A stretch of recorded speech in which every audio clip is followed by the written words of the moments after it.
She accidentally spilled coffee on the billionaire's $5,000 suit. He didn't fire her, he asked her to dinner. Before we begin this story, tell us in the comments, what is the most embarrassing thing that has ever happened to you at work? And at the end of the story, don't forget to rate it from 0 to 10. Enjoy.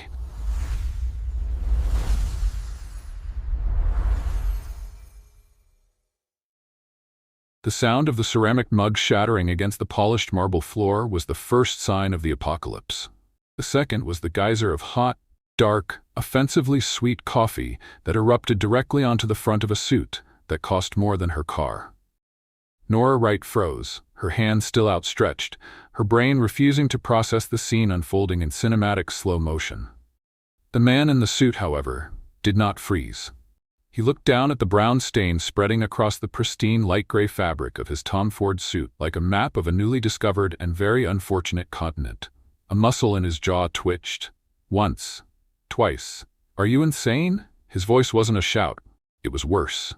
It was a low, controlled Arctic cold rumble that made the entire bustling breakroom of Grant Industries fall into a sudden, deathly silence. Nora's eyes, wide as saucers, traveled from the spreading coffee stain up to the man's face.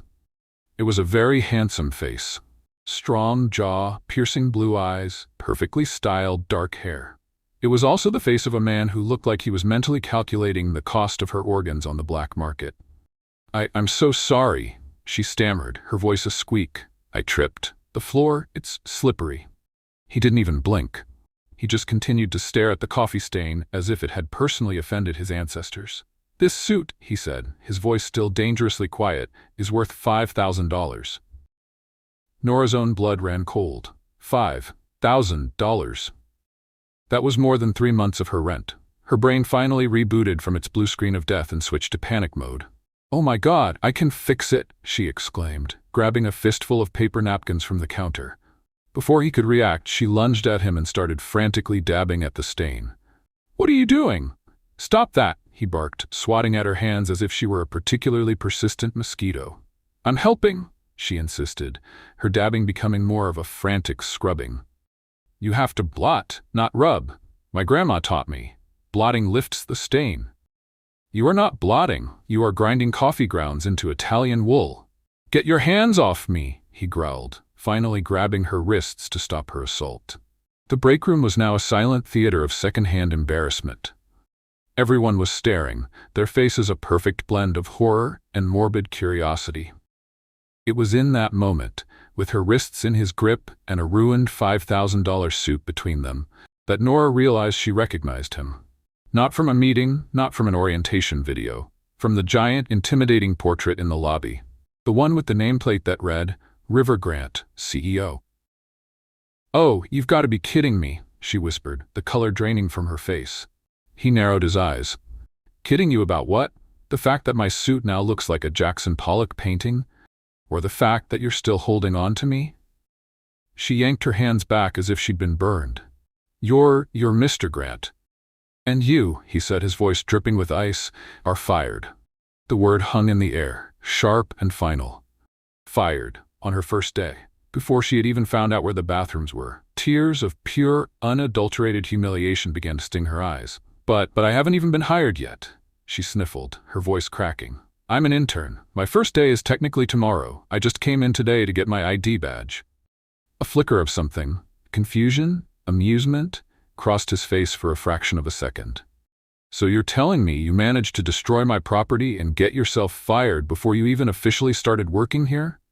"I think so," she squeaked, wishing the floor would open up and swallow her whole. "Is that a record?" The corner of his mouth twitched. He was trying not to smile.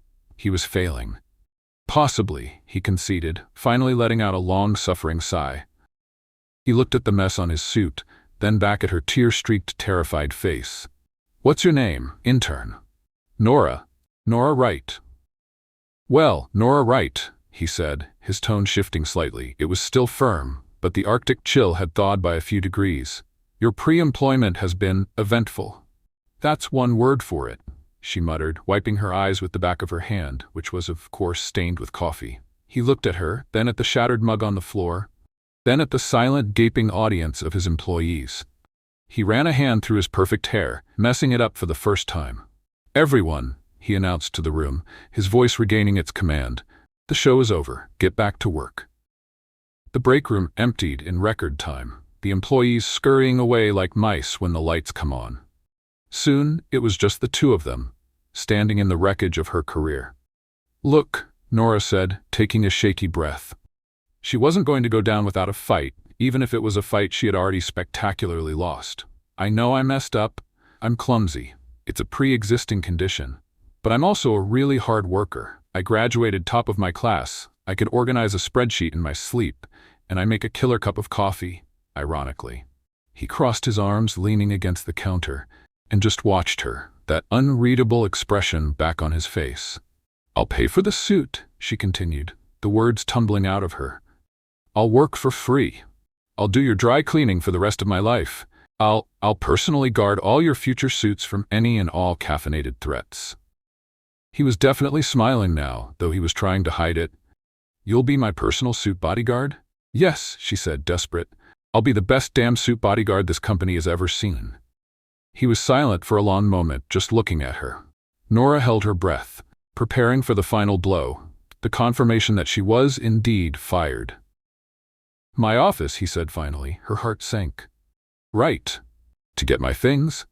Which I don't have yet," he said, a strange glint in his eyes. "My office, at 5 o'clock. Don't be late." He turned and walked out of the break room, leaving Nora standing there, utterly bewildered, her hands still smelling faintly of coffee and her future hanging by a very, very thin and probably espresso-stained thread. What on earth did he want with her in his office? And why, for the love of all that was holy, did she have the insane feeling that this wasn't about getting fired at all? The hours between the coffee apocalypse and 5 o'clock felt like a lifetime to Nora. She spent the day hidden in the small cubicle assigned to the interns, a space she shared with 3 other equally terrified young people. Every time someone walked past, she flinched, expecting to be handed her termination papers. She didn't get any work done. Instead, she spent 4 hours creating a detailed Excel spreadsheet titled Project Phoenix, the $5,000 suit repayment plan. She had calculated everything. Based on her meager intern salary, minus taxes, rent, and a ramen noodle food budget, she could afford to pay River Grant approximately $50 a month. At that rate, she would have the suit paid off in just over 8 years. She even added a column for interest, which she decided was unfair, but then replaced it with an inconvenience and emotional distress fee she would be paying him. "This is insane," she muttered to herself, staring at the spreadsheet. "I'm going to be paying for this man's suit until I'm 30. At 4:59 p.m., armed with her printed spreadsheet and what little dignity she had left, Nora began the long walk to the top floor. The elevator ride felt like an ascent to the gallows. The 50th floor was quiet, luxurious, and terrifying. River Grant's office was at the end of a long hallway, its double doors made of dark, imposing wood. She knocked, her hand trembling. "Come in." Nora pushed the door open and stepped inside. The office was enormous. An entire wall of glass offered a breathtaking, panoramic view of the city. The desk was a massive slab of polished mahogany, and the art on the walls looked like it belonged in a museum. And there he was, standing by the window, hands in his pockets, looking out at his kingdom. He had changed into a different suit, this one a dark charcoal gray. "Mr. Grant," she began, her voice a nervous squeak. "You wanted to see me." He turned slowly, his expression unreadable. "Miss Wright, punctual, I appreciate that." He gestured to one of the leather chairs in front of his desk. "Please, sit." Nora sat on the very edge of the chair, clutching her folder like a life raft. She decided to take the initiative, to face her execution with honor. "Sir, before you say anything, I want to apologize again for this morning's incident," she said, her words rehearsed. "It was unprofessional, unacceptable, and I take full responsibility." She slid the spreadsheet across the vast expanse of his desk. "I've prepared a repayment plan. I can manage $50 a month. It will take approximately 8 years and 4 months, not accounting for inflation, but I am a very reliable payer. I have an excellent credit score for a recent graduate." River looked at the spreadsheet, then at her, and then back at the spreadsheet. For a long, agonizing moment, he just stared at it. Nora held her breath. Then he did something she didn't expect. He laughed. It wasn't a small chuckle. It was a deep, genuine, incredulous laugh that seemed to echo in the silent office. "A repayment plan?" he said, picking up the paper and actually reading it. "Inconvenience and emotional distress fee? Are you serious?" "Completely," she said, her confidence wavering. "I also considered offering services in kind, like laundry or coffee making, but that seemed inappropriate." He put the paper down and leaned back in his chair, studying her with a new kind of intensity. The cold fury from the morning was gone, replaced by a look of sheer, unadulterated amusement. "Nora Wright," he said slowly, as if tasting the name. "You are, without a doubt, the most bizarre intern I have ever encountered." "Is that a compliment?" she asked weakly. "I haven't decided yet," he said. He leaned forward, his smile fading, his expression turning serious again. Nora's stomach dropped. This was it. The firing was coming. "About this morning," he began. "You destroyed a $5,000 suit." "Yes, sir, as my spreadsheet indicates." "Forget the spreadsheet," he interrupted, waving a dismissive hand. "The suit is a sunk cost. It's insured. What is not insured, however, is my reputation." "Your reputation?" "Yes. Do you have any idea how embarrassing it is for a CEO to be, for lack of a better term, depanted in his own break room by a pre-employed intern?" "I imagine it's quite high on the embarrassment scale," she admitted. "Precisely. So firing you is too simple. It doesn't cover the damages. The emotional distress, as your spreadsheet so helpfully points out." Nora swallowed hard. "So, what are you going to do?" He steepled his fingers, looking at her with a glint in his eye that she couldn't quite decipher. "I've decided on a more appropriate form of compensation." "Okay," she said, bracing herself. Was he going to make her clean the entire building with a toothbrush? "Tonight," he said, "you will have dinner with me." Nora just stared at him. Of all the things she had imagined, this was not one of them. "I'm sorry, did you say dinner? As in, with food?" "Yes, right, food," he said, a hint of his earlier sarcasm returning. "You will accompany me to a restaurant, you will behave yourself, and you will allow me to endure an evening in your chaotic presence as penance for the morning's events." She was completely bewildered. "But that's not a punishment. That's a reward for destroying expensive clothing?" "It's a punishment for me," he countered smoothly. "I have to be seen in public with the company's designated agent of chaos. It's a risk to my personal brand." He was clearly enjoying this. "Furthermore, you will help me select a replacement suit tomorrow. Since you have such an intimate familiarity with my wardrobe, it seems only fair." Nora's mind was reeling.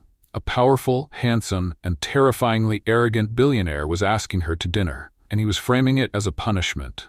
This was the strangest day of her life. "Why?" she asked, genuinely confused. "What's the catch?" "The catch," he said, standing up and walking back to the window, "is that you owe me, and this is how I've chosen to collect. One dinner, one new suit, and your promise to never, ever come near me with a full coffee mug again." She looked at him, at the powerful silhouette against the city lights. This felt less like a punishment and more like a very strange, very complicated game. But she had been given a lifeline. She wasn't fired. "Fine," she said, a new wave of confidence washing over her. She was in bizarre, uncharted territory, but she was still afloat. "I accept your terms." "Good," he said, turning to face her. "A car will pick you up at 8. Wear something that doesn't look like you're about to file taxes." "And what should I wear to a punitive dinner, exactly?" She shot back, her natural sarcasm returning. For the first time, River Grant's smile was completely genuine, and it was devastatingly handsome. "Surprise me, right?" he said, the glint in his eye now undeniably playful. "Just try not to spill anything." Nora stood up, her head held high. "No promises, Mr. Grant." As she walked out of the office, her mind a whirlwind of confusion and a strange, thrilling excitement, she heard him say one last thing. "And Nora?" She paused at the door. "Yes?" "Leave the spreadsheet. I think I'll have it framed." She closed the door behind her, a slow, disbelieving smile spreading across her face. This was either going to be the beginning of a very short and strange career, or the start of something she couldn't even begin to imagine. Nora stood in front of her closet, which was less of a closet and more of a small, sad collection of fabric, and felt a wave of panic that was far more intense than when she'd faced the CEO himself. What does one wear to a punitive dinner with a billionaire whose suit you've just murdered? She had two options: the sensible black dress that had witnessed her college graduation and 3 failed Tinder dates, or the slightly less sensible floral dress she wore to her cousin's wedding. "Okay," she said to her reflection. "Black says I'm sorry for your loss, which in this case is your $5,000 suit. Floral says I'm a whimsical agent of chaos, and I might spill wine on you next." She chose the black dress. It was safer. It was the sartorial equivalent of a white flag. At exactly 8 o'clock, a sleek, black, and ridiculously expensive-looking car pulled up in front of her modest apartment building. A driver in a crisp uniform got out and opened the back door. Nora felt like she was in a movie, and she was pretty sure she was the comic relief. "Miss Wright?" the driver said, his voice as smooth as the car's leather interior. "That's me," she replied, trying to sound like she did this every day. "Just let me grab my carriage." The ride to the restaurant was a silent, nerve-wracking tour of Manhattan's most expensive real estate. Nora stared out the window, her hands clasped tightly in her lap, mentally rehearsing her table manners.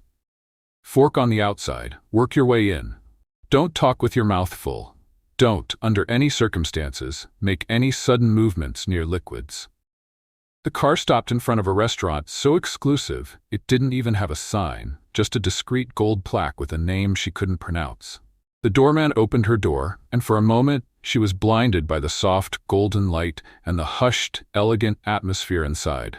River Grant was waiting for her at a secluded table in the corner. He stood as she approached, and Nora felt her breath catch. In his perfectly tailored suit from this morning, he had looked powerful. Now, in a dark, open-colored shirt and a blazer, he just looked devastating. "Right?" he said with a small, infuriatingly handsome smile. "Glad you could make it. Didn't spill anything on the way here?"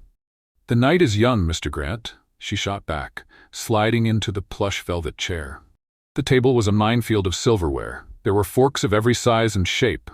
Nora immediately felt a fresh wave of panic. She discreetly tried to remember the diagram she'd once seen online, but her mind was a complete blank. "Relax," River said, noticing her wide-eyed stare at the forks. "They're not going to bite." "That's what you think," she muttered. "One of these looks sharp enough to perform minor surgery." He chuckled, a low, warm sound that did strange things to her stomach. A waiter appeared, silent as a ghost, and handed them menus the size of small posters. Nora opened hers and her eyes widened again.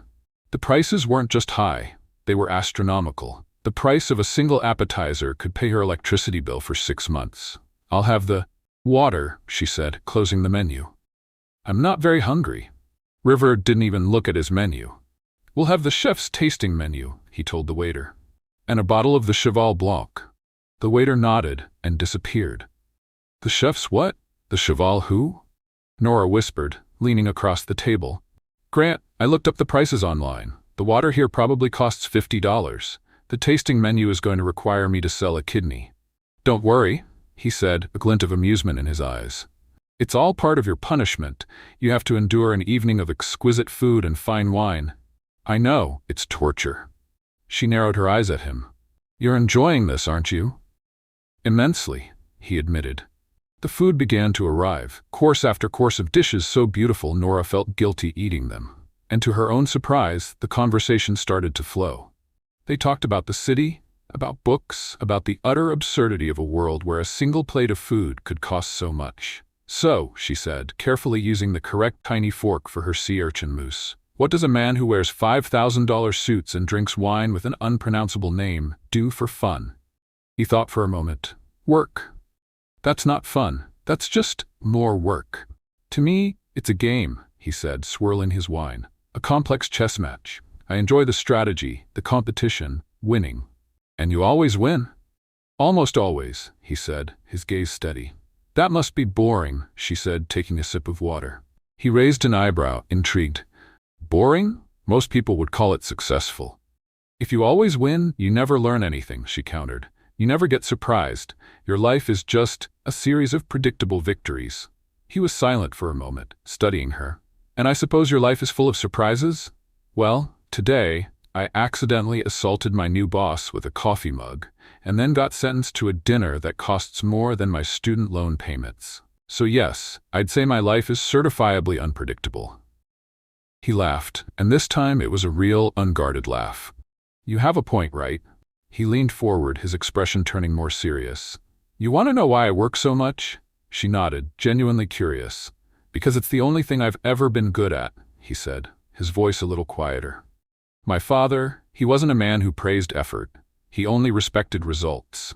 Life was a competition, and second place was the same as last, so I learned to win. At everything." Nora listened, her own playful sarcasm fading. For the first time, she wasn't seeing the arrogant CEO. She was seeing a man who had spent his entire life trying to earn an approval that was always just out of reach. "That sounds lonely," she said softly. He shrugged, but she saw the truth of her words in his eyes. "It's what I know." He looked at her, his gaze intense. "What about you, Nora Wright? What's your story? Why are you so determined to be a suit bodyguard?" She hesitated. It was her turn to be vulnerable. "My grandmother," she began, her voice a little shaky. She's sick. Alzheimer's. The medical bills are a mountain. She was a seamstress her whole life, worked her fingers to the bone for me. Now it's my turn to take care of her." She looked down at her hands. "This internship, it's not just a job. It's my only shot at getting a real salary, at being able to afford the care she needs, so I can't mess it up. Which is why this morning's coffee apocalypse was so apocalyptic." River was silent, his expression unreadable. Nora immediately felt like she had said too much, that she had burdened him with her problems. "I'm sorry," she said quickly. "You didn't need to hear all that."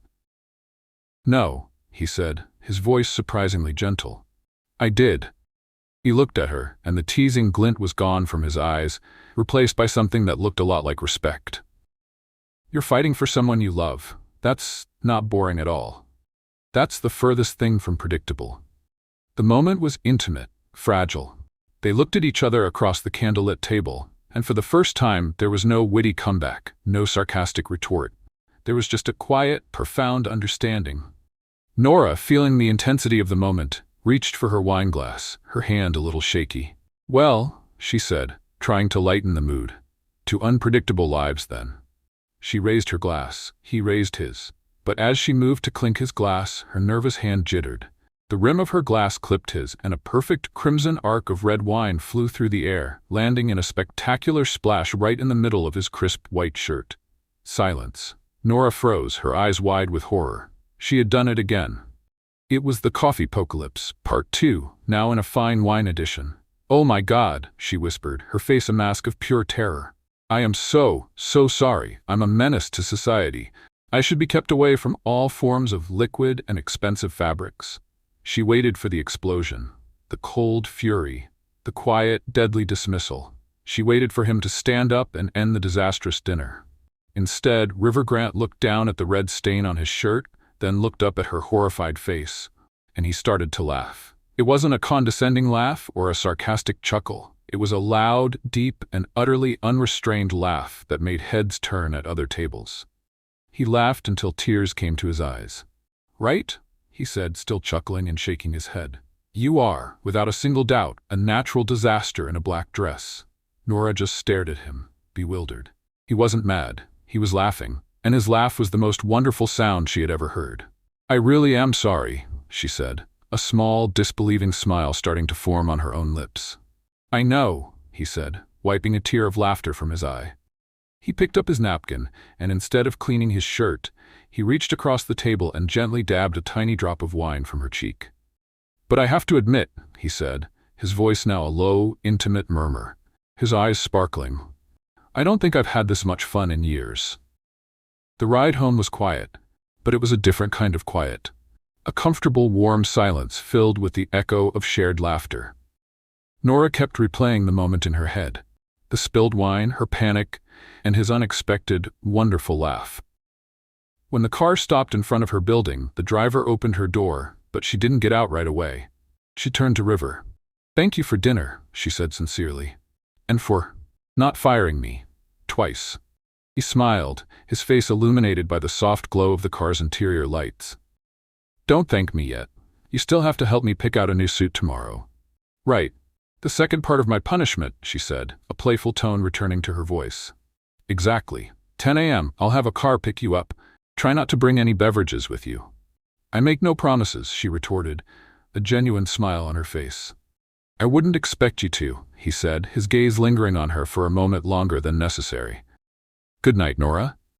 It was the first time he had used her first name without the formal Miss Wright attached to it. It sounded different coming from him, softer. Good night, River, she replied, and the sound of his name on her lips felt just as new. She got out of the car and walked into her building, feeling a strange mix of giddiness and confusion. She had started the night as a condemned prisoner on her way to a punitive dinner. She was ending it feeling something else entirely. Something hopeful and light and utterly terrifying. As she unlocked her apartment door, she wasn't sure if she had been the court jester in the king's court, or if, for one bizarre, wine-stained evening, she had actually felt a bit like a princess. The next morning, Nora woke up feeling like she had a hangover, but without the fun of the party. Her head was a chaotic mix of memories from the night before. The taste of expensive wine, the startling vulnerability in River's eyes, and the deafening sound of his laughter after she'd committed her second act of liquid terrorism against his wardrobe. Okay, Nora, she said to her reflection, which looked just as bewildered as she felt. Today is phase 2 of your punishment, suit shopping. Your mission: pretend you know anything about men's fashion and try not to destroy any more $5,000 garments. At 10 o'clock sharp, the same black car was waiting outside her building. This time, Nora got in with a little more confidence. She was no longer a condemned prisoner. She was she wasn't sure what she was, but it was definitely more interesting. The car dropped them off on Fifth Avenue, in front of a store so elegant it made the restaurant from last night look like a fast food joint. The name on the door was simply Brioni. Okay, Nora whispered as they walked in. This is not a store. This is a temple for suits. The interior was hushed and smelled of leather and money. A sales associate, a man named Jean-Pierre who looked like he'd been born wearing a tailored suit, glided towards them. Mr. Grant, Jean-Pierre said with a polite, almost imperceptible bow. A pleasure to have you back. River nodded. Jean-Pierre, we need a replacement suit, light gray, Italian wool. My associate will be assisting with the selection. He gestured to Nora. Jean-Pierre looked at her sensible flats and her slightly too big blazer from a department store, and for a fraction of a second his professional mask wavered. Of course, sir, he said, recovering instantly. All right, Jean-Pierre, Nora said, stepping forward and taking on the role of expert with gusto. We're looking for something that says I'm a powerful CEO, but also I'm approachable enough not to make interns faint from terror when I walk into a room. River bit the inside of his cheek to keep from laughing. Jean-Pierre blinked slowly, trying to process this unusual fashion directive. I see, the sales associate said. Perhaps something in a classic cut? Show us what you've got, Nora commanded, waving a hand authoritatively. What followed was a fashion show that was equal parts absurd and hilarious. Nora, with absolutely zero knowledge of high fashion, inspected each suit with the seriousness of a bomb disposal expert. She felt the fabric between her fingers, checked the stitching, and made comments like, the lapel on this one has a very assertive energy. River played along beautifully, holding up different suits and asking for her opinion with a completely straight face. What about this one, right? Does it scream approachable but fiscally responsible? Too much pinstripe, she declared, shaking her head. It says I might audit your personal expenses for fun. We need something more humble. Humble? Jean-Pierre whispered, looking utterly scandalized at the suggestion of finding anything humble in his store. Finally, they found the perfect suit, a light gray one, almost identical to the one she had so tragically baptized with coffee. This is it, Nora said, holding it up. It says I can close $1 billion deal, but I also might laugh if an intern spills wine on me. A very specific message, but I like it, River said. I'll try it on. As River disappeared into the massive, wood-paneled fitting room, Nora was left with Jean-Pierre, who was watching her with the fascinated horror of a zoologist discovering a new species. So, Nora said, trying to make small talk, do you get a lot of suit bodyguards in here? "You are the first, madam," he replied, his French accent making it sound like a great honor. The curtain to the fitting room swished open, and River stepped out. The suit fit him like a second skin, accentuating his broad shoulders and tall frame. He looked incredible. "Well," he asked, turning in front of the mirror, "does the bodyguard's approval meet?" Nora swallowed, her mouth suddenly dry. "It's acceptable." But her eyes were saying something entirely different. The tie was slightly crooked, and on pure professional instinct, she stepped forward. "Wait, your tie," she said, her voice a little breathless. She reached up to fix it, her fingers brushing against the warm skin of his neck. The fitting room area was quiet, and suddenly the space between them felt very small, very intimate. He was standing completely still, his gaze fixed on her face, watching as she concentrated on the knot of the tie. She could smell his cologne, a clean, intoxicating scent that was making her dizzy. "There," she said, her voice barely a whisper as she smoothed the silk. Her hands were still on his chest. She should have moved them. She didn't. Their eyes met, and the playful energy was gone, replaced by the same raw, electric tension from the night of the almost kiss in her hallway. "Nora," he murmured, his voice a low, rough sound. He leaned in, slowly, his gaze dropping to her lips. She held her breath, her heart pounding a frantic rhythm. This was it. This was really it. His lips were a fraction of an inch from hers when... Ahem. Jean-Pierre cleared his throat from a discreet distance, his face a perfect mask of professional indifference, though his eyes were screaming, "For the love of all that is holy, do not make out in the Brioni fitting room." They sprang apart like two teenagers caught by a teacher. Nora's face was on fire. River cleared his throat, straightening the tie she had just so meticulously adjusted. "We'll take it," he said to Jean-Pierre, his voice a little strained. "And a dozen of the white shirts, and those shoes." He pointed to a pair of elegant black leather loafers. "Of course, sir. What size?" "Size 7, River said casually. Jean-Pierre paused. "But sir, your size is 11. "I know, it's a gift," River said smoothly, not looking at Nora. "For my cousin, she has very small feet." Nora frowned. She was a size 7. What a strange coincidence. But she was too flustered from the almost kiss to think much of it. As Jean-Pierre went to wrap everything up, River and Nora stood in a comfortable, if slightly charged, silence. He had seen her worn-out flats when she had crossed her legs at dinner the night before. The sole was peeling slightly at the heel. The gesture wasn't about buying her shoes. It was about finding a way to give her something she needed, without wounding her fierce pride. "So," Nora said, trying to get back to their usual banter, "does this mean my punishment is complete? Suit replaced? Debt paid?" "Not quite," he said, a slow, dangerous smile returning to his face.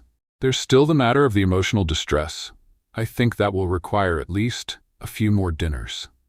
Before she could come up with a witty retort, a voice as sharp and cold as breaking glass cut through the hushed atmosphere of the store. "River, darling, what a surprise to see you here." Nora turned. Standing in the entrance was a woman who looked like she had been sculpted from ice and Vogue magazines. She was tall, blonde, and wearing a white dress that probably cost more than Nora's entire college education. Her smile was perfect, but it didn't reach her cold, calculating eyes. River's own smile vanished, replaced by a guarded, tense expression. "Isabelle," he said, his voice flat. Isabelle's gaze slid from River to Nora, giving her a slow, dismissive once-over that made Nora feel like a piece of lint on a cashmere coat. "And who," Isabelle said, her voice dripping with condescending sweetness, "is this?" She looked Nora up and down again, her eyes lingering on Nora's clearance rack blazer and sensible flats. "Shopping for the help, darling? How charitable of you." The words hung in the luxurious air of the Brioni boutique, sharper and more expensive than anything on the racks. "Shopping for the help, darling? How charitable of you." Nora felt a hot flush of humiliation creep up her neck. She opened her mouth to say something, probably something disastrous, but River spoke first. His voice was quiet, but it cut through Isabelle's condescending tone like a diamond cutting glass. "Isabelle," he said, not even looking at her, his eyes still on Nora. "This is Nora Wright. She is with me." He didn't explain who she was. He didn't justify her presence. The simple statement, "she is with me," was both a shield and a declaration. It was a line drawn in the sand. Isabelle's perfect smile tightened by a millimeter. "Oh, I see," she purred, her eyes raking over Nora one last time with a look that communicated everything from pity to disdain. "Well, do try to keep her on a leash, darling. We wouldn't want her spilling things on the merchandise." With a final, dismissive glance, Isabel turned and glided out of the store, leaving a trail of expensive perfume and palpable tension in her wake. For a moment, Nora was completely silent, her mind replaying the encounter. She had been insulted, dismissed, and made to feel like an insect. But strangely, the dominant feeling wasn't hurt. It was a simmering anger and a surprising surge of gratitude for River's simple, powerful defense. "So," she said, trying to regain her usual sarcastic tone, though her voice was a little shaky, "is she always that charming?" River let out a long, weary sigh, the playful energy from moments before completely gone. "That," he said, rubbing the bridge of his nose, "was Isabel Vance, my father's goddaughter, the daughter of his oldest business partner, and my ex-fiancée." Nora's brain, which had already taken several heavy blows that day, felt like it just took one more. "Your ex-fiancée?" "It was an arrangement," he said quickly, as if wanting to distance himself from the word. "More of a business merger than a romance. It ended over a year ago. Clearly she hasn't gotten the memo." Jean-Pierre reappeared, holding several beautifully wrapped boxes and bags, including a smaller, elegant bag from the shoe department. "Your purchases, Mr. Grant." The mood was broken. River paid and they left the store in a silence that was far more complicated than the one they had shared before. The next few days at the office were a strange dance of avoidance and awareness. Nora buried herself in her work, trying to forget the encounter with Isabel. River, for his part, seemed more distant, more like the formidable CEO she had first met. The playful banter was gone, replaced by a professional courtesy that felt cold in comparison. Nora told herself it was for the best.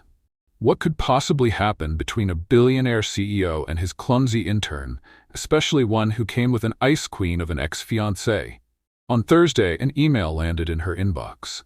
It was an invitation to the Grant Industries annual cocktail party, a formal event for employees and key clients. Nora immediately moved it to the trash folder. There was no way she was going. A party full of people like Isabel? She'd rather spend the evening alphabetizing her sock drawer. An hour later, her desk phone rang. It was River. "Right, I didn't see your RSVP for the party tonight." "That's because I'm not going, Mr. Grant," she said, her tone crisp and professional. There was a pause on the other end. "Why not?" "I have plans," she lied. "Very important plans involving my couch and a Netflix marathon." "Nora," he said, his voice softer now, using her first name again. "I know you're avoiding it because of Isabel." She didn't answer. "Don't let her win," he said. "Don't let her make you feel like you don't belong. You're part of this company now. You deserve to be there." "As the office mascot? The girl who spills things?" she retorted, the hurt from Isabel's comment still raw. "As the brilliant intern who saved a multi-million-dollar contract," he countered. "And as my guest." The word hung in the air. "Please, Nora, come. You won't be alone. You'll be with me." Against her better judgment, she found herself whispering, "Fine, but if I spill anything on anyone, I'm blaming you." She could almost hear his smile through the phone. "Deal." That evening, Nora stood in front of her closet again, having the same existential crisis as before. This time, she chose the floral dress. If she was going to go down, she was going to go down in a blaze of colorful, unpredictable glory. The party was in full swing when she arrived. The top floor of the Grant Industries building had been transformed into a glittering wonderland of champagne fountains, live jazz, and a sea of people in expensive attire. Nora felt her social anxiety flare up like a fire alarm. She grabbed a glass of champagne from a passing waiter, holding it like a weapon. She tried to blend in, standing near a potted plant that seemed less judgmental than the other guests.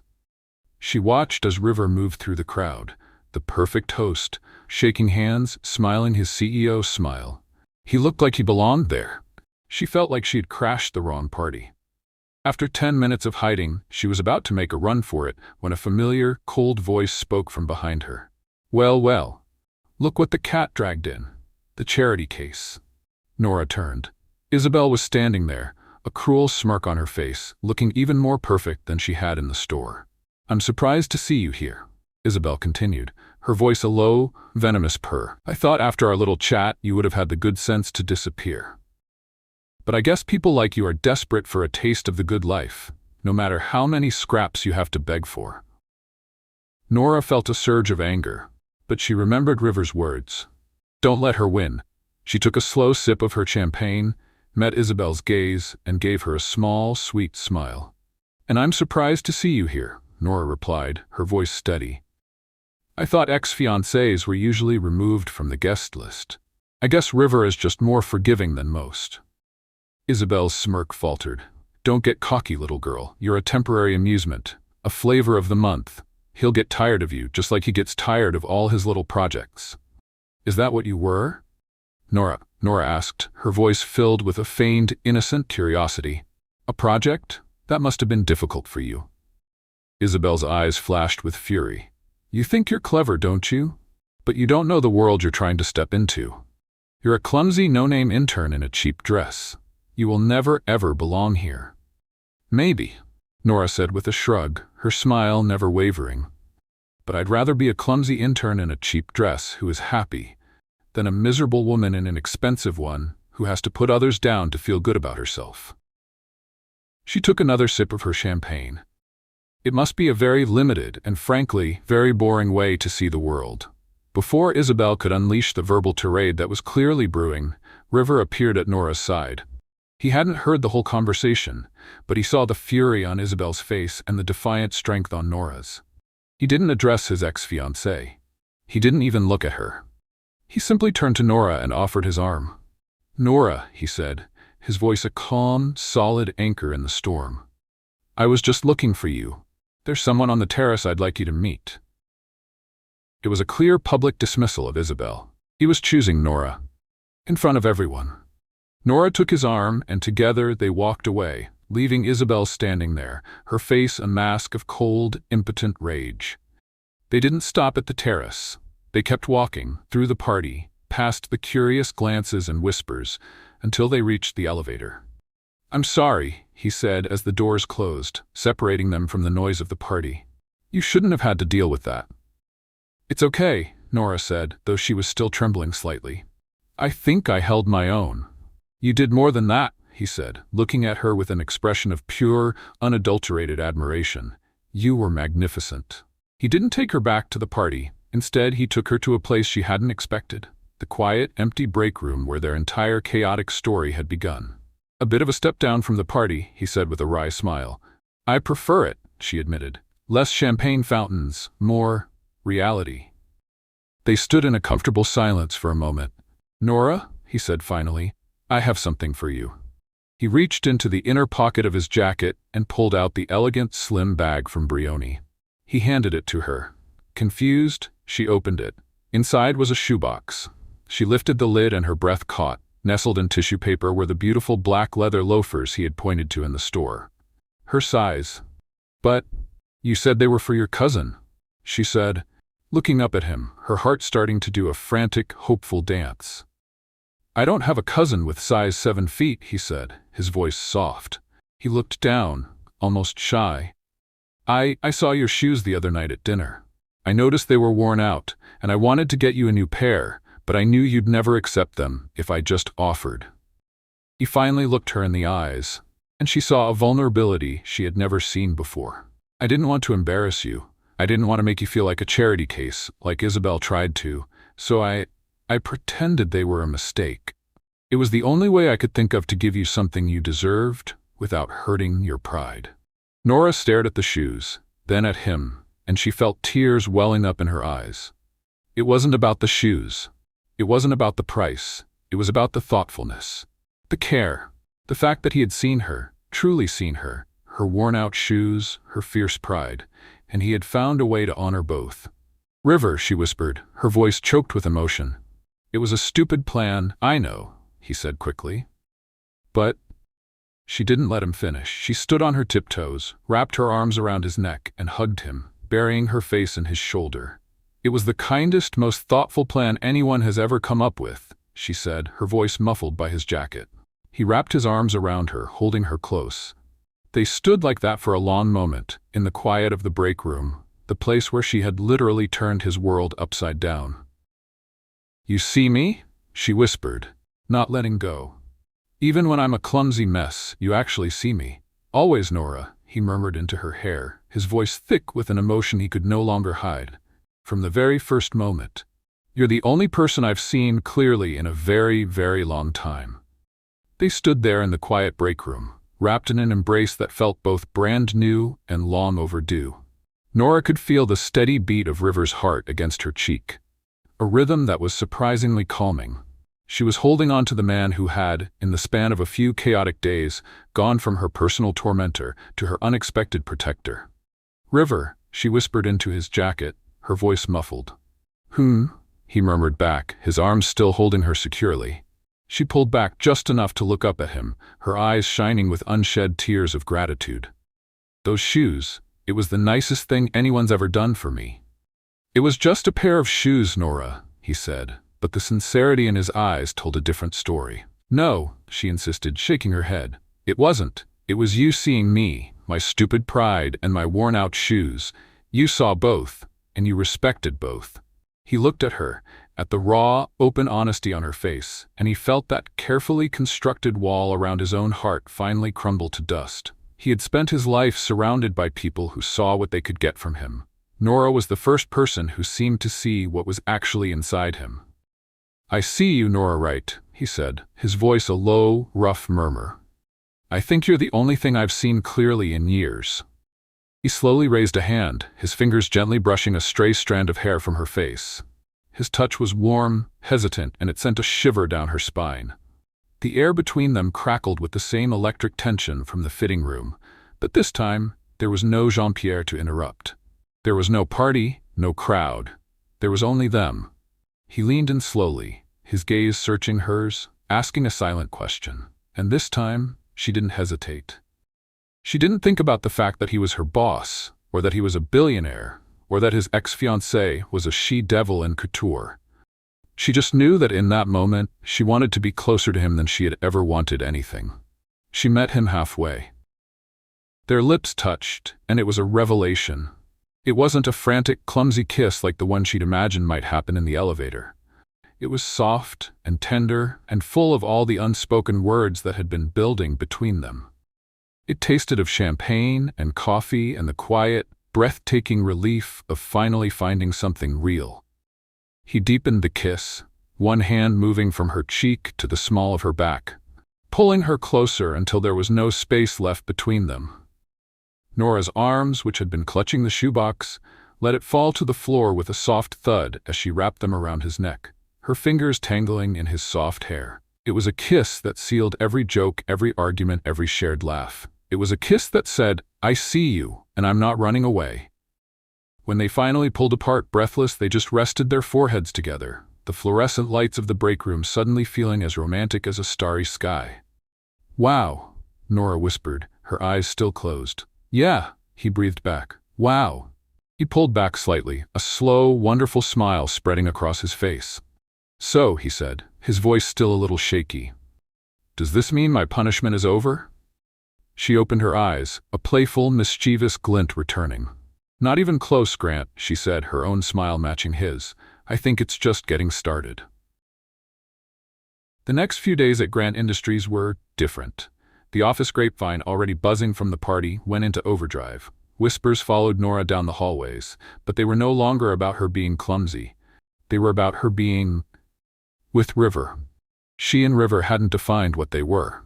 They were in a strange, exhilarating new territory, filled with stolen glances across the office, shared coffees that were no longer accidents, and a constant, playful banter that was now laced with an undercurrent of genuine affection. Nora, for her part, was finally starting to feel like she belonged. Her colleagues, seeing that she had the CEO's favor, started treating her with a newfound respect. They asked for her opinions in meetings. They included her in conversations. And they all made sure to keep their coffee cups at a very safe distance whenever she walked by. River had assigned her to a new, high-stakes project, the acquisition of a boutique hotel chain in Europe.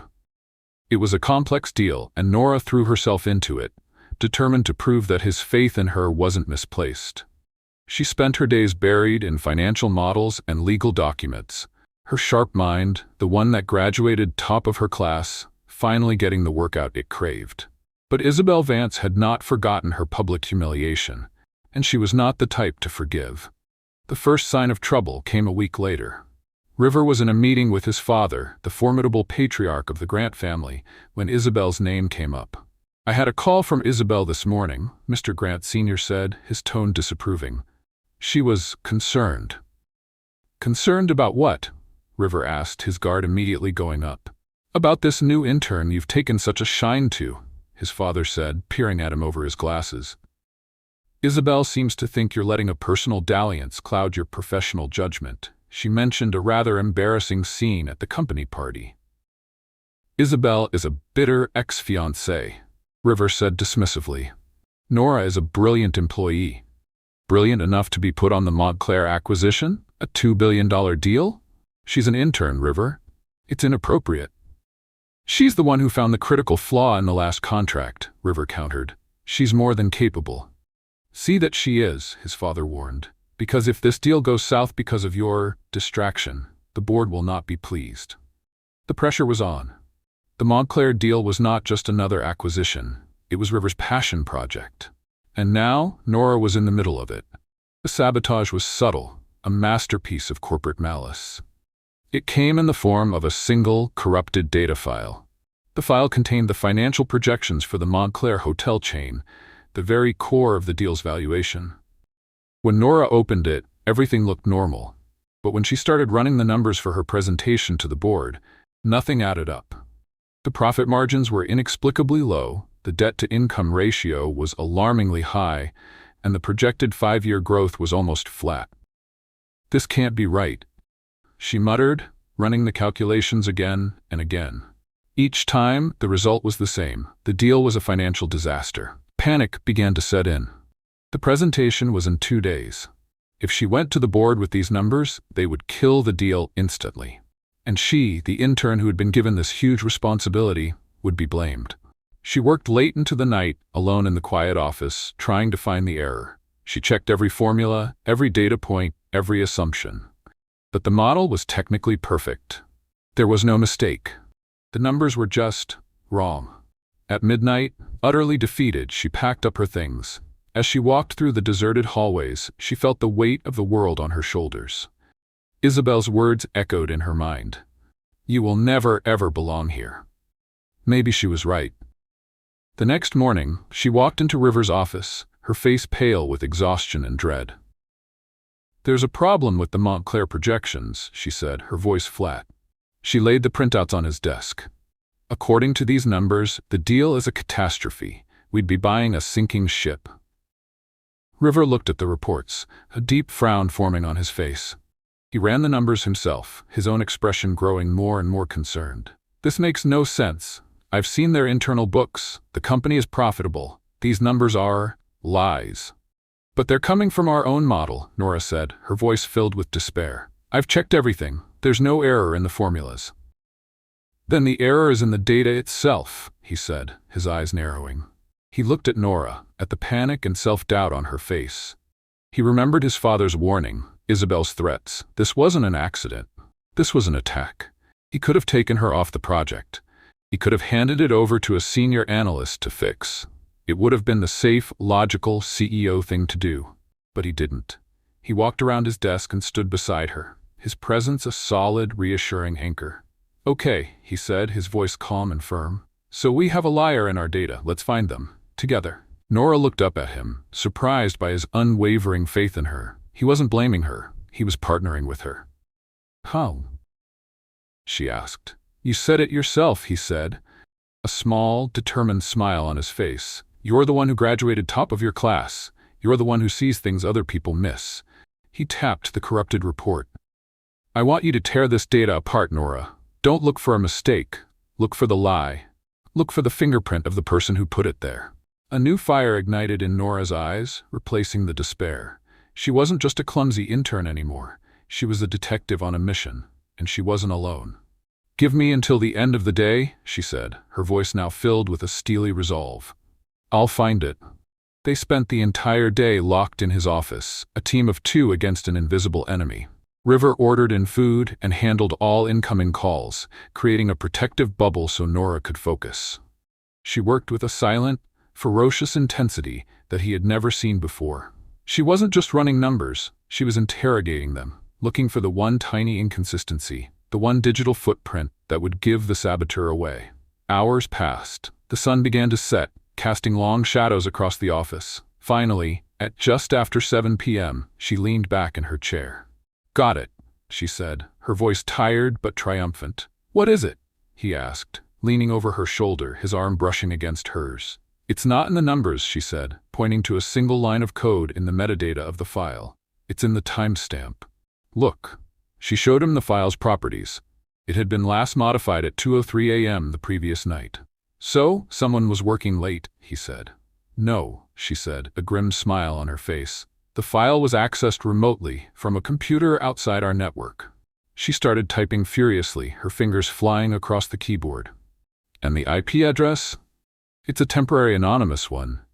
But they made one mistake. They forgot to mask the hardware ID of the machine they used."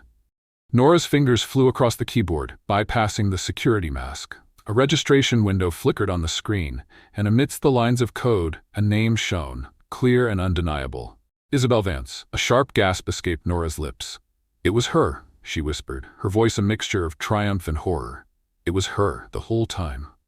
River stared at the screen, a cold, hard fury building inside him. He looked at Nora, at her brilliant, determined face, and he felt a surge of pride so intense it almost took his breath away. "You're a genius, Nora, right?" he said, his voice a low, dangerous growl.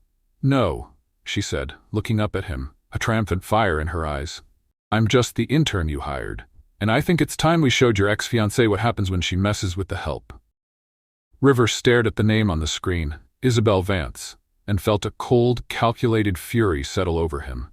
It was a feeling he hadn't experienced in years, the kind of focused rage he usually reserved for hostile takeover attempts, not personal betrayals. But this was personal. Isabel hadn't just attacked his company, she had attacked Nora. "She's not just going to lose this deal," he said, his voice a low growl. "She's going to lose everything." Nora looked up at him, her own exhaustion momentarily forgotten, replaced by the adrenaline of the hunt. "What's the plan?" A slow, predatory smile spread across River's face. "The plan," he said, "is that we're not just going to fix this. We're going to set a trap. And Isabel is going to walk right into it, in front of everyone." The next morning, the atmosphere in the boardroom on the 50th floor was electric with tension. The entire board of directors was present, along with River's father, who sat at the head of the table with his usual stern, inscrutable expression.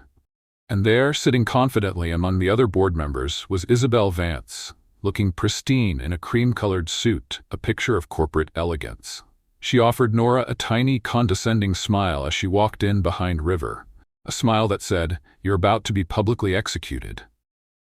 Nora's heart was pounding, but she kept her expression neutral, her posture confident. She was no longer the clumsy intern who had spilled coffee. She was a woman with a mission. "Good morning, everyone," River began, his voice calm and commanding as he stood at the head of the table.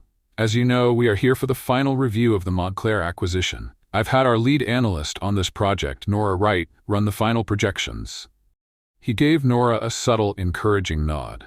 The title, lead analyst, was a deliberate choice, a public elevation of her status that did not go unnoticed. Isabel raised a perfectly sculpted eyebrow. "Unfortunately," River continued, his tone turning grim, "the numbers are not what we expected." He clicked a button, and the corrupted data filled the massive screen behind him. The disastrous projections, the flat growth, the alarming debt ratio. A wave of murmurs and concerned whispers filled the room. "Based on this data," River said, letting the bad news sink in, "the acquisition would be catastrophic. It appears Montclair is a financial black hole." From across the table, Nora could see the flicker of triumph in Isabel's eyes. She was trying to hide it, but it was there. Her plan was working. "This is deeply concerning," Mr. Grant Sr. said, his gaze fixed on the screen. "Are you certain of these numbers, River?" "The model is sound," River replied, playing his part perfectly. It seems we may have to pull out of the deal. Perhaps, Isabel interjected, her voice smooth as silk and laced with false concern. The project was too complex for junior staff to handle. These kinds of nuanced financial models require a level of experience that an intern, however bright, simply wouldn't possess. The jab was directed squarely at Nora. It was cruel, public, and designed to humiliate her. That's an interesting perspective, Isabel, River said, his voice dangerously calm. He turned to Nora. Miss Wright, do you have a response to that? This was her cue. Nora stood up, her heart pounding, but her voice steady. She walked to the front of the room, holding a simple flash drive. Actually, I do, she said, her gaze sweeping across the room before landing on Isabel. You're right, Miss Vance. The numbers are a catastrophe, but not because the hotel is failing.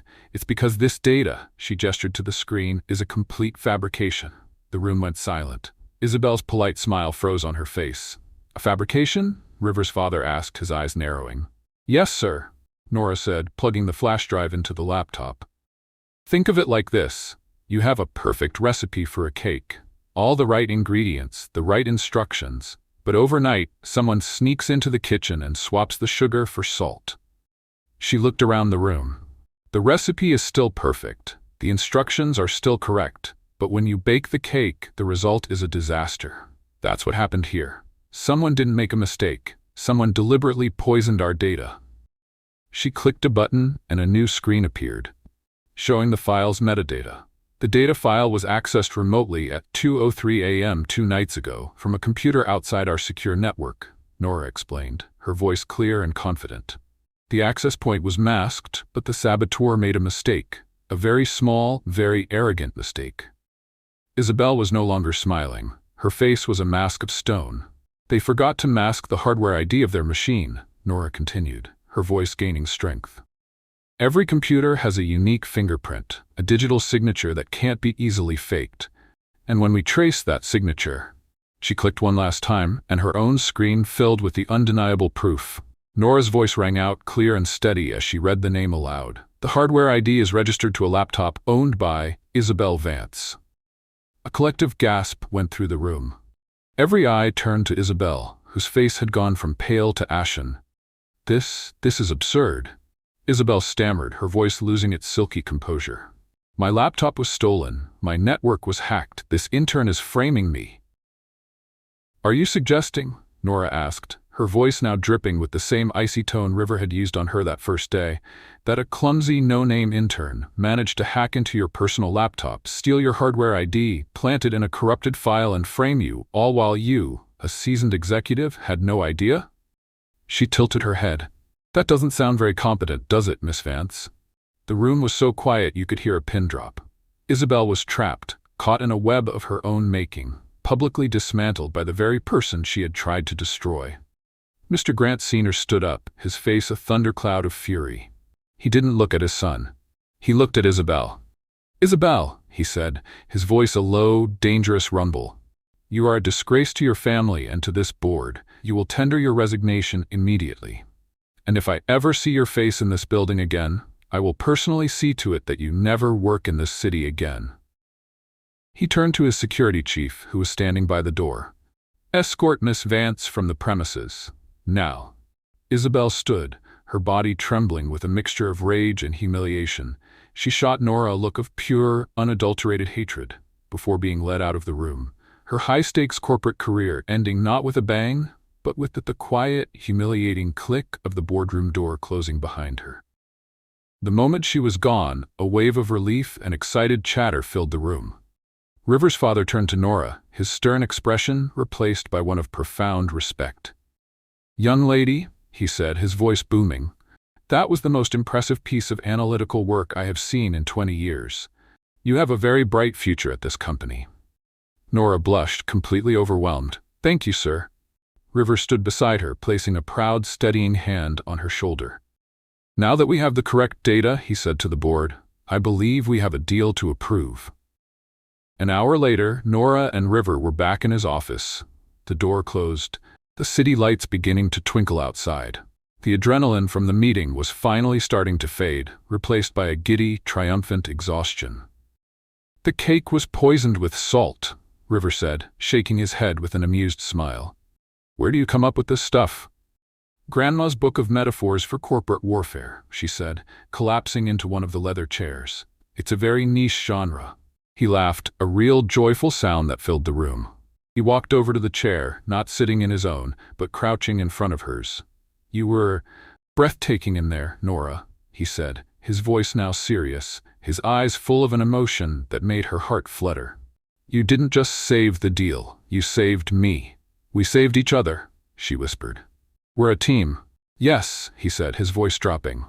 We are. He reached out, his hand gently cupping her cheek, just as he had done in the break room. But this time, there was no hesitation, no uncertainty.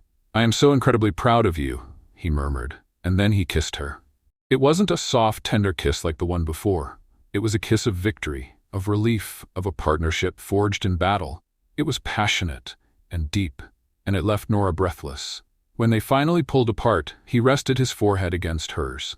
So, he whispered, his smile evident in his voice, now that we've taken down the villain and saved the kingdom, what does the hero get as a reward? Nora smiled back, her own eyes sparkling with mischief and something much, much deeper.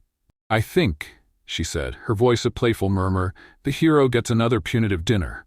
But this time, I'm buying, and I promise, I'll try my best not to spill anything. I wouldn't bet on it, he laughed, before kissing her again. And in the quiet of the office, high above the city, they both knew that this was just the beginning of their story. The evening after their triumph in the boardroom, Nora found herself standing once again in front of her small, sad closet. This time, however, the panic was gone, replaced by a strange, giddy sense of anticipation. The text from River had been simple. Punitive dinner, part 2. The scene of the crime, 8 p.m. She chose the floral dress. The one that said, I'm a whimsical agent of chaos, and I might spill wine on you next. This time, it felt appropriate. When the black car arrived, she got in with a smile, feeling less like a prisoner on her way to an execution, and more like a co-conspirator heading to a secret rendezvous.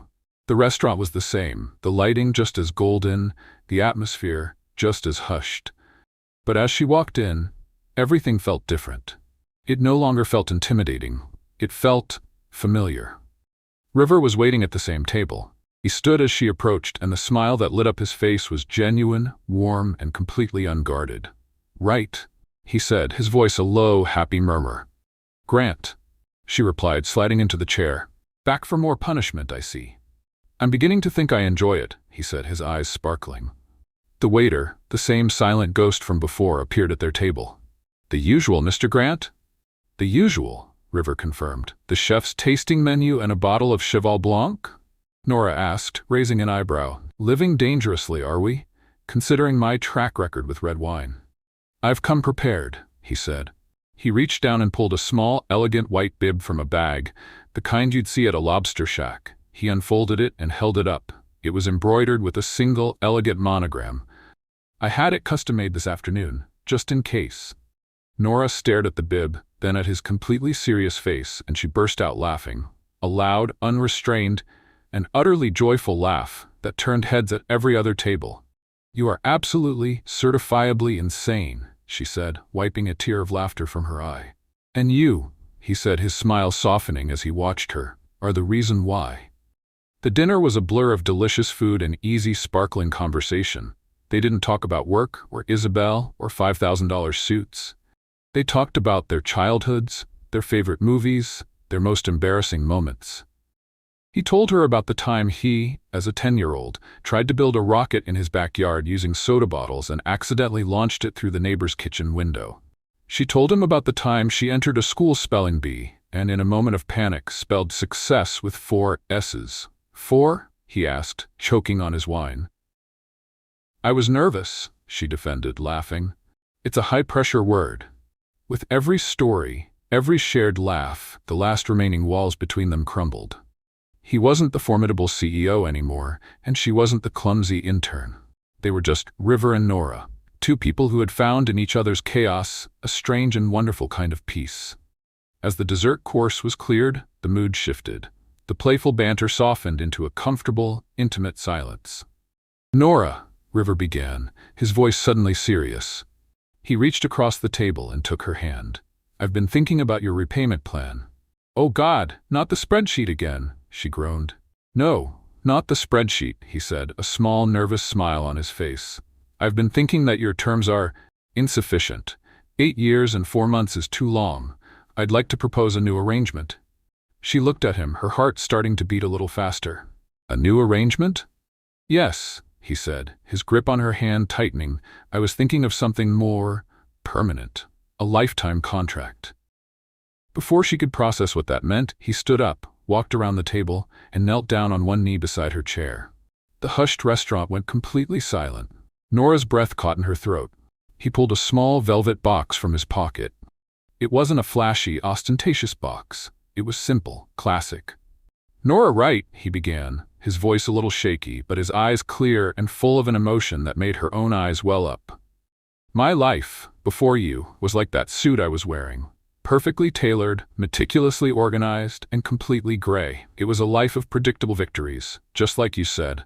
I had everything in its place, and I was completely, utterly empty. He opened the box. Inside was a simple, elegant ring with a single, sparkling diamond. It was perfect.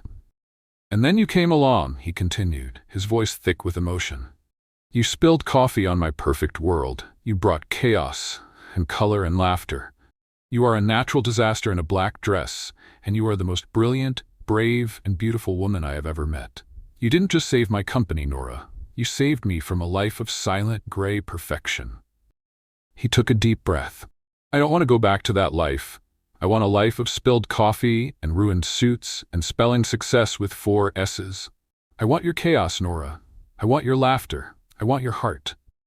He looked up at her, his soul bare in his eyes. I love you. And I don't want to be your boss or your punitive dinner date.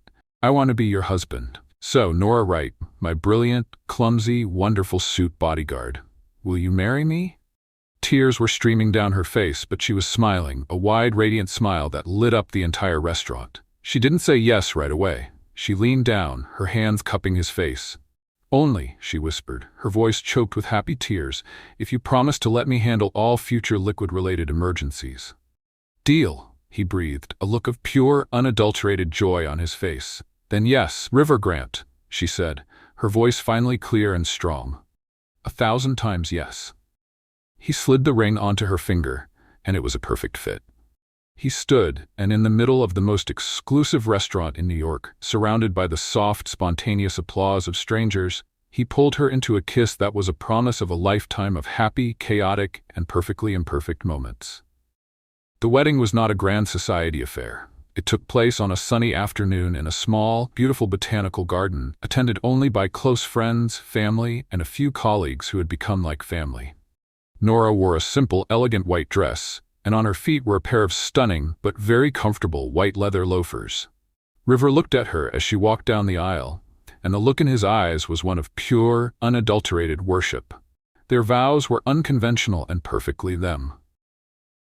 I, River Grant, he said, his voice thick with emotion, but his eyes sparkling with laughter, promise to love you, honor you, and to always keep a spare suit on hand, just in case. I promise to cherish your chaos and to thank my lucky stars every day for a clumsy intern who changed my world. And I, Nora Wright, she said, her own voice full of happy tears, promise to love you, to challenge you, and to try my very best not to spill anything on you during major life events. I promise to be your partner, your suit bodyguard, and your personal spelling bee champion for all the days of my life. 2 years made a remarkable difference in the CEO's office on the 50th floor. The minimalist art had been replaced by a large, vibrant, abstract painting that Nora had picked out. On the corner of River's massive mahogany desk sat a small, framed photo of their wedding day. And on the wall, in a sleek, elegant frame, hung a single laminated piece of paper, Nora's original spreadsheet for the $5,000 suit repayment plan. Nora, no longer an intern, but now the youngest partner in the firm's history, walked in, balancing a tray with 2 coffee mugs and a plate of cookies. Careful, counselor, River said with a grin, getting up from his desk to help her. I see you're armed and dangerous. Don't worry, she said, setting the tray down. I've had years of practice. My spilling average is down to once a month. A new record, he said, wrapping his arms around her from behind and resting his chin on her shoulder. He kissed her neck. "How's our little partner doing today?" "Kicking up a storm," she said, placing a hand on her very pregnant belly. "I think she has your sense of strategy and my sense of gravity." He laughed, placing his own hand over hers. A perfect combination. They stood there for a moment, looking out at the city skyline, a comfortable, happy silence between them. "You know," Nora said softly, leaning back against him, "sometimes I still can't believe this is real, that it all started with a shattered coffee mug." "That wasn't the start," he murmured into her hair. "That was just the sound of my old life breaking to make room for my real one." Just then, a tiny, forceful kick came from under her hand. Nora gasped and laughed. "I think she agrees," she said. "She's just reminding us she's in charge," River said with a smile. "Just like her mother." He turned her in his arms and kissed her, a deep, loving kiss that held the comfortable intimacy of a love that was both a wild adventure and the safest harbor. In the end, Nora Wright had not only gotten her dream job and the man of her dreams, she had taught a billionaire that the most valuable things in life aren't the ones you insure. They're the ones you hold in your arms, the ones you build together, and the ones that make you laugh, especially when you spill the coffee. What did you think of the story of River and Nora? On a scale of 0 to 10, how would you rate their chaotic and romantic journey? Let us know your thoughts in the comments.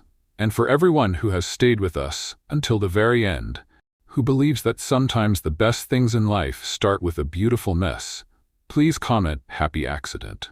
We are so grateful to share these stories with you. Thank you for watching, and don't forget to subscribe for more narratives that will change the world.